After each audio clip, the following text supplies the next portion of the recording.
landslide of damning new details in a newly unsealed court documents. Epstein's recent arrest was the result of intrepid reporting from the Miami Herald's Julie K. Brown, which effectively caused the case to be reopened long after most folks had given up. Julie Brown joins me now. Julie, welcome to Reliable Sources. What was your reaction when you heard the news? Well, I was pretty stunned, disbelief. It's still a little shocking that something like that could have happened given his high-profile status in the Bureau of Prisons. Well, I mean, certainly. And to make matters worse, the President of the United States, in a time when conspiracy theories are flying online, seems to be retweeting them. What's the right way to cover that?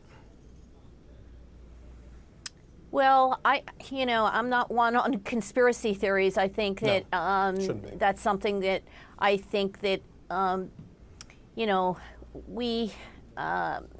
social media is not the place to get your news. Let's put it that way. I mean, a lot of people think that they're getting information on Twitter and on Facebook and other platforms, but really you should be reading a newspaper and you should be really studying things more critically than getting your news from social media.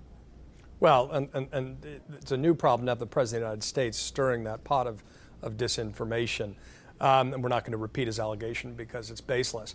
But the real question I want to ask you is, as a journalist, as someone who has been steeped in this story and done more than most in keeping it forwards, what are the questions you still want answers on? Because there are a lot of them.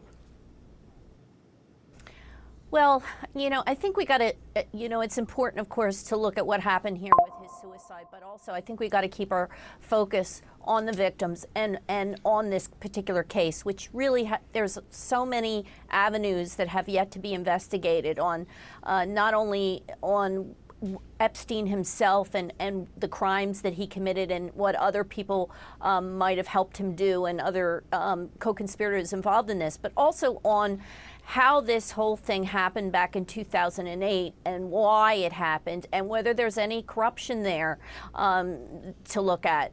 And, myself, you're talking about the non-prosecution agreement to deal with Alex Acosta. Yeah, and not only that, but quite frankly, his incarceration. There are a lot of questions about how he was able to. I mean, just like in this particular case, there's a question of whether he was able to manipulate some people in the Bureau of Prisons in order to maybe make them look the other way. I mean, we really don't know. He certainly did that in Florida, and he certainly was able to get special treatment in Florida.